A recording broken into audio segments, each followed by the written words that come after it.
"You better get out of that wheelchair fast, or you're gonna die," came the urgent warning from behind me. Desperately trying to stop the accelerating wheelchair, I could hear Tyler's cheerful voice. Frantically, I pulled the brake of the wheelchair with my hands.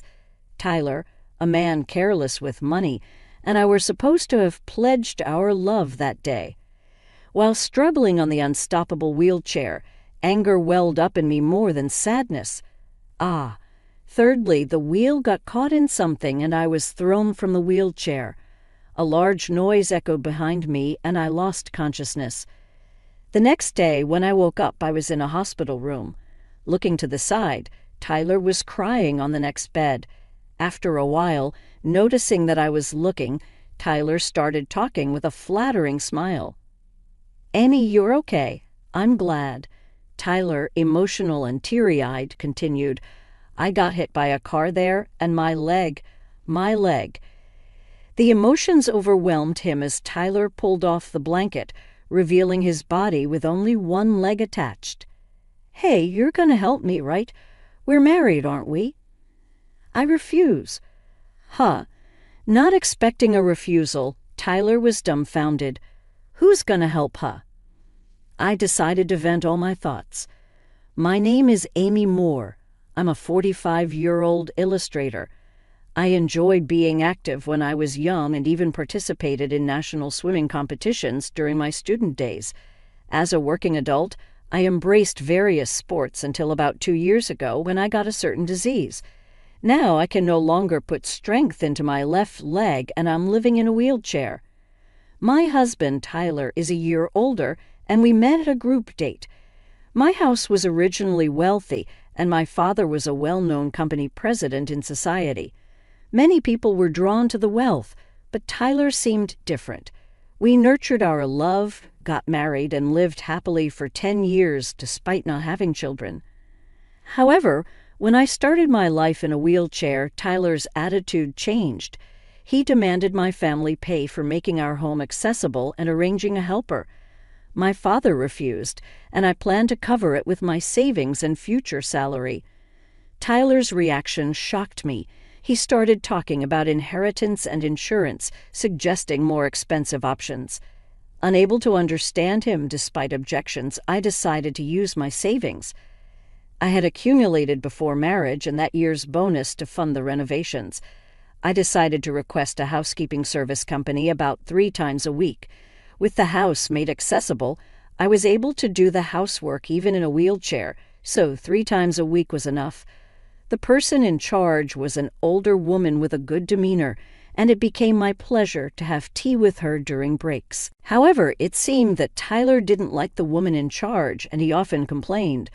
The way she folded the laundry was different. The order in which she arranged the wash dishes was different, and sometimes he even felt the taste of the food was different. All of these were such nitpicks that could be called fault-finding, and one day I finally exploded in anger. "Why do you say such rude things? Hell, it's true, right? She's getting money for such a shoddy job.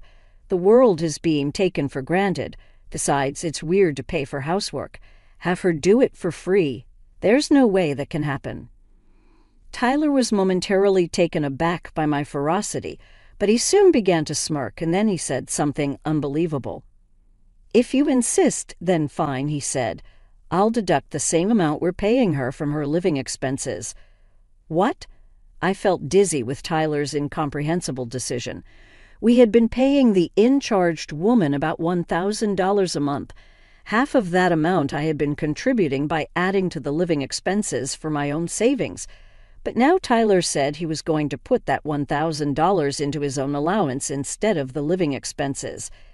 Our living expenses were already stretched thin, so if Tyler didn't contribute, I would have to make up the difference.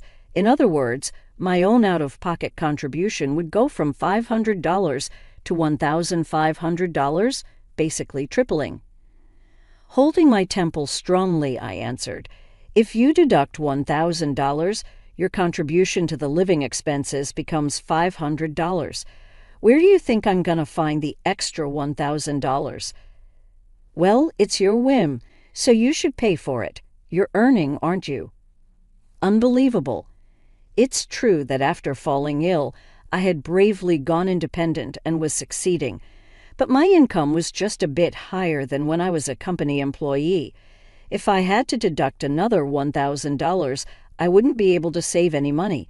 However, Tyler showed no signs of backing down.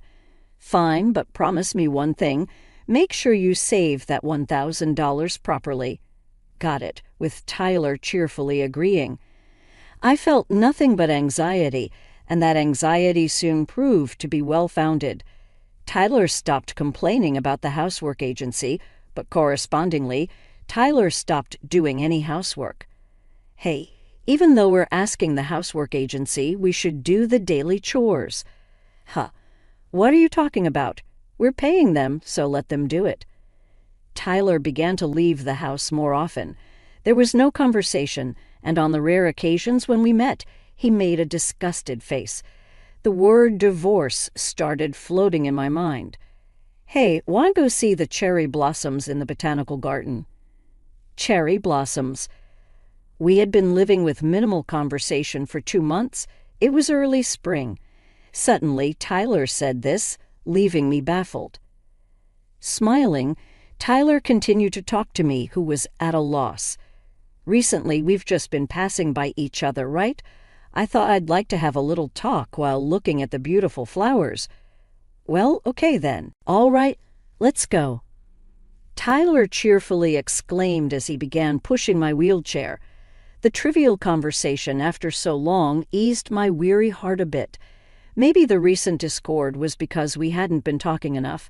It was when I began to think that way. "You know I'm out of money. I really need your insurance money soon." "What?" Along with Tyler's unheard voice, my wheelchair was pushed vigorously, and it began to descend the slope on its own. Unable to understand the situation, I panicked. Still, I desperately reached for the brake. "You better get out of that wheelchair fast, or you're gonna die." From behind me, as I tried desperately to stop the accelerating wheelchair, Tyler's merry voice echoed. Desperately, I pulled the wheelchair brake with my hand. He was a man careless with money, but we were supposed to have vowed love that day.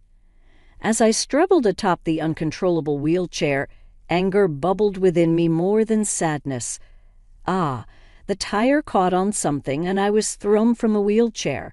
A loud noise followed behind, and I lost consciousness then and there. The next day, when I woke up, I was in a hospital room. Looking sideways, Tyler was crying on the next bed. After a while, noticing that I was watching, Tyler spoke with a fawning smile. "Emmy, you're safe. I'm glad. I was hit by a car there, and my leg. Becoming increasingly emotional, Tyler tore off his blanket. From there appeared Tyler's body with only one leg attached. "You'll help me, right?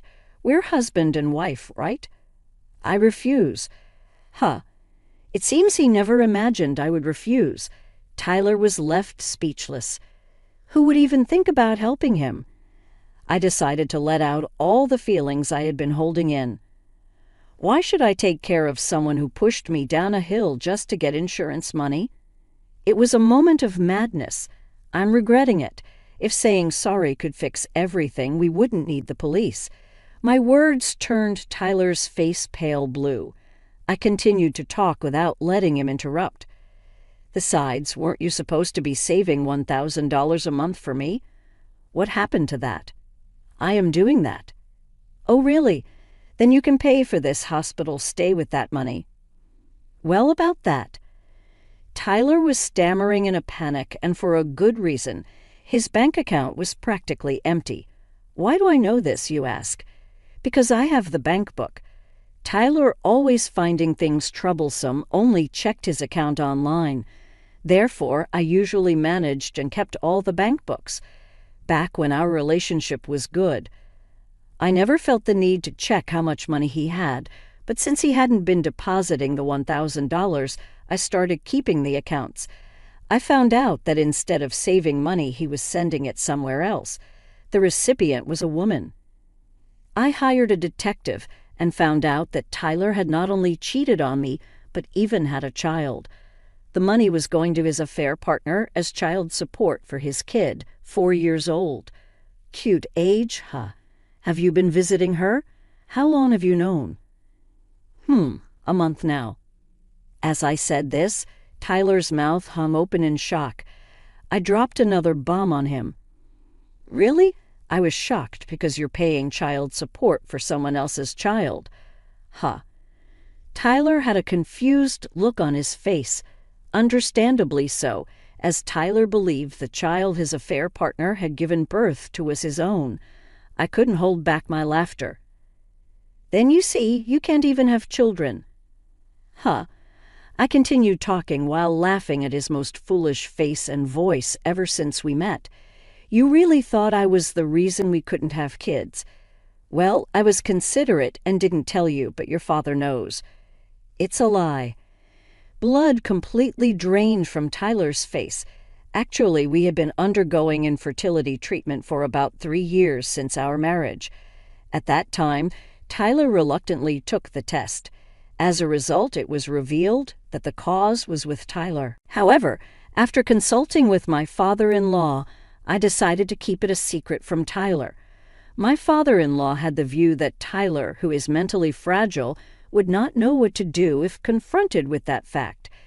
Hearing my father-in-law's view, I was troubled, but in the end, I continued the infertility treatment without telling Tyler the results and stopped it at Tyler's request.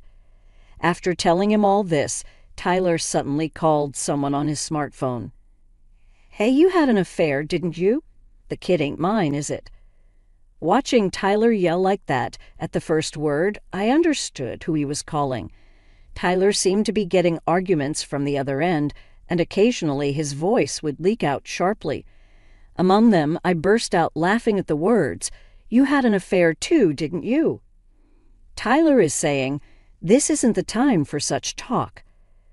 But to me, both the woman who deceived Tyler to pay child support for another man's child and Tyler, who spent all the money on child support and affairs and then pushed his wife off a hill for insurance money, seemed equally terrible.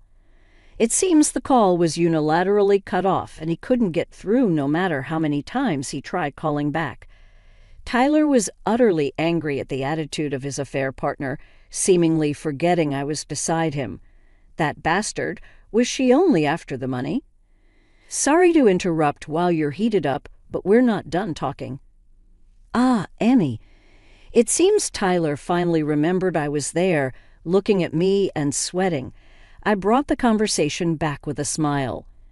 Do you remember signing the papers when we decided to save that $1,000 you spent? I sighed at Tyler's attitude. He probably planned to go back on it later anyway. I picked up my smartphone from the table and showed him a photo. See, it's written here, right? In the event of misuse, divorce, and the entire amount spent up to the discovered month will be paid to the wife, Emmy. It's a scam. That was not there. Oh, but it's properly checked, and there's a signature too, right? It's even notarized, isn't it? Tyler looked frustrated, and then he immediately appealed to me with desperate eyes. Come on, Emmy. I was just possessed. Please don't say divorce, okay? Besides, I can't pay such a large amount. Divorce is settled. I can't do it anymore. But don't worry, you can pay the spent amount in installments. Seeing me like that, Tyler had a face like he's the victim. I sighed and called out to the figure hiding at the entrance of the hospital room. Please come in, Dad. Seeing his father-in-law enter the room, Tyler shouted. My father-in-law, face red as if his veins might burst, is glaring at Tyler. This is the end of our relationship. What are you talking about? My father-in-law glared at Tyler and came over to me to apologize. I'm truly sorry. I won't ask for forgiveness, and it's fine if you don't. Please file a complaint. I'm really glad Emmy is safe. Thank you. He must be crying. Large drops of water are falling onto my bed. I glared at Tyler, the reason for making my beloved father-in-law do this. What? Don't you feel anything seeing this? It's your fault. Always spending money, and yet earning more than me, and your rich family is stingy. I don't know why I married you. So you were after the money too. Feeling like all the beautiful memories have been tainted, my voice is the lowest it's ever been in my life. Tyler is surprised. Looking at me while surprised at myself for deeply loathing Tyler, I put on a smile. Well, marrying for money and in the end having to pay repayment, huh? Shut up. I'm not paying. Too bad. Payment is a done deal. As I said this, my father-in-law, looking scary, told Tyler, I will be watching you until the payments are done. I couldn't see, but his face must have been terrifying as Tyler's face went pale and he was shaking. Excuse me for interrupting. In this worst atmosphere, a middle-aged doctor in a white coat entered. Coming straight to me, the doctor handed over a document. Is there a reason you are not receiving treatment for your leg? What? Tilting my head in confusion, I looked at Tyler, who was staring at the doctor with a pale face. The doctor continued speaking with a puzzled look. If you have surgery on your leg, you'll be able to move again. Didn't you hear that when you were diagnosed before? I didn't hear. I looked at Tyler, who was trying not to meet my eyes. Seeing that, I had a bad premonition. Tyler, you lied to me, saying that the illness would never be cured and that I would never walk again. At Tyler's non-committal reply, my father-in-law again yells at him. I turned to the doctor and asked, I didn't hear the diagnosis directly at the time. Could you please tell me? Yes, Amy, your illness is a temporary paralysis caused by a herniated disc hitting the spinal cord, leading to blood flow issues. Since some time has passed, you'll need rehab, but you will be able to walk. I couldn't stop my tears at the doctor's words. I was wrong to trust Tyler and not hear the diagnosis, but my disgust for Tyler, who lied about a problem involving a person's life, grows by the minute. There's not a shred of affection left. Tyler, what's going on?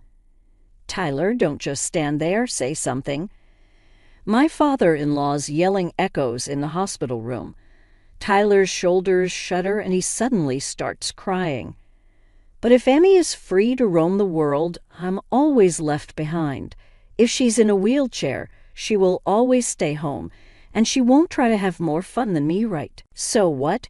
Your selfish jealousy has forced me to live in a wheelchair for 2 years, knowing I could have surgery to eliminate the pain and paralysis, and you kept silent.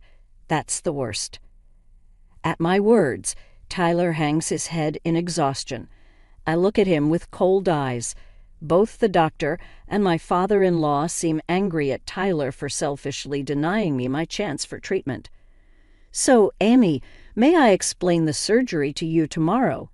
Yes, please do. I instantly brighten up. The doctor smiles back at me warmly. Just that gives me hope for a bright future ahead. I will instruct the nurse to separate the rooms. No, I don't want to be separated from Amy, Tyler protests loudly. The doctor glances at Tyler's sudden refusal, ignoring him. Then he says to me, "See you tomorrow," and leaves the room. Amy, you're not really gonna divorce me, right? I'm an amputee, remember? I know I was wrong to keep quiet, but think about our current situation, Tyler pleads. Despite my father-in-law yelling at the incredibly selfish Tyler, he stands his ground. I silently watch, but seeing no sign of it settling down after about 10 minutes, I reluctantly speak up. Then I'm gonna work and you'll handle the chores. If you ask for a service, you'll pay for it. Oh, and I'll deduct that amount from the living expenses. Huh, I can't live like that. What are you saying? What was it strange? It's strange. Be kinder to me. I'm in a wheelchair for life, Tyler says, his breathing harsh. What I had said was all that Tyler had said to me, but Tyler seemed not to notice. Hey, do you realize? Huh? Realize what? What I just said is what you said to me. As I said that Tyler finally seemed to notice, his face turning pale as he froze in place. My father-in-law had also forgotten to shout. His face turned pale. It must have been a big shock to learn that the son he had desperately raised had said such terrible things to his wife. Well, let's talk through lawyers from now on, and about the compensation, too. Wait, Amy. As Tyler called my name, a nurse came into the room. It seemed that I was moving rooms, so Tyler couldn't easily barge in anymore. Tyler resisted to the end, but with one leg he couldn't get up from the bed and could only scream. Well, Tyler, goodbye. Wait for me. With Tyler screaming as the last thing I heard, I was pushed by the nurse and left the room. My father-in-law met my eyes and nodded, and I bowed my head in return. That was the last time I met Tyler. A few months later, I received divorce papers from Tyler through the lawyer, and the divorce was successfully concluded.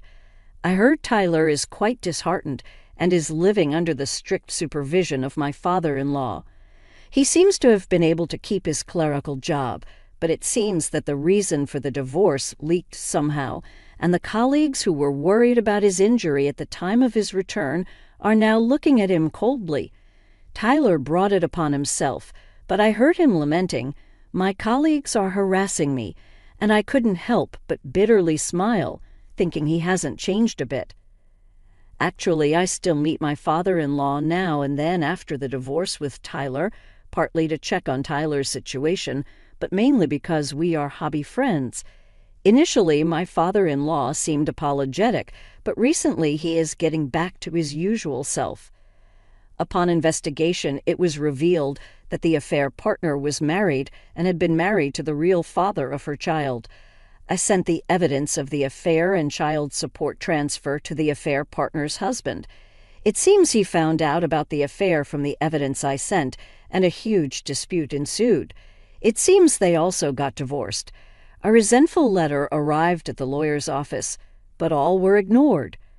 As for me, I underwent surgery immediately after that and then spent about 6 months in the hospital for physical therapy. Thanks to my father-in-law's arrangement, I was able to continue working while staying in a private room.